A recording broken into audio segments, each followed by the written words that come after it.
ආයුබෝවන් සුබ දවසක් ඔයාලා හැම දිනාටම.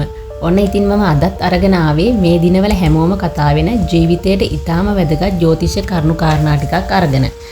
ඉතින් 2026 ජූලි මාස 27 වන දින සිට 2026 දෙසැම්බර් 11 වන දින දක්වා ශනි ග්‍රහයා මීන රාශියේ වක්‍ර ගමනක යෙදෙනවා. ඉතින් මේ ග්‍රහ ගමන කන්‍යා ලග්න හිමි ඔබට මොන ආකාරයෙන් බලපෑම් මෙල්ල කරනවද කියලා මේ වීඩියෝෙන් අපි කතා කරමු. ඉතින් අවසානයේ තෙක් රැඳිලා ඉන්න කියලාත් ඔයාලට ආදරයෙන් මතක් කරනවා. මුලින්ම අපි බලමු මෙම ග්‍රහ වක්‍ර වීමෙන් ඔබට ලැබෙන අශුභ ප්‍රතිඵල මොනවද කියලා.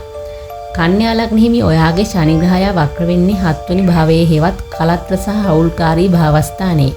මේ පිහිටීම අනුව ඔබගේ විවාහක ජීවිතයේ අනවශ්‍ය වැරද වැටහීම්, අසමගිකම් හෝ දුරස් වීම ඇති වෙන්නට පුළුවන්.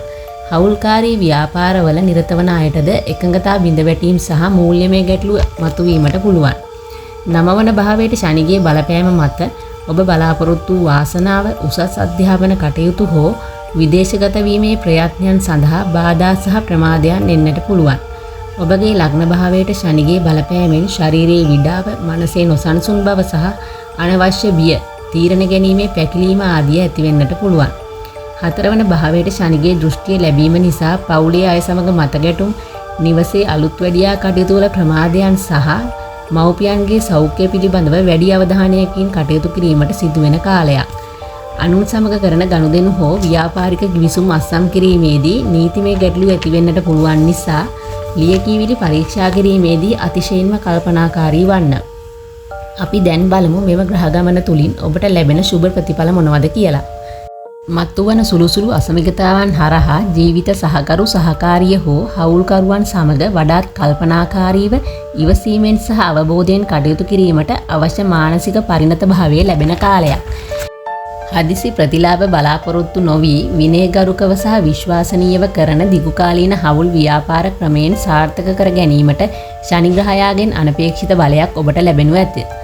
ආගමික, දාර්ශනික හෝ අධ්‍යාත්මික කටයුතු සඳහා මනස යොමු වීමෙන් අභ්‍යන්තර සැනසීමක් ලැබෙන කාලයක්.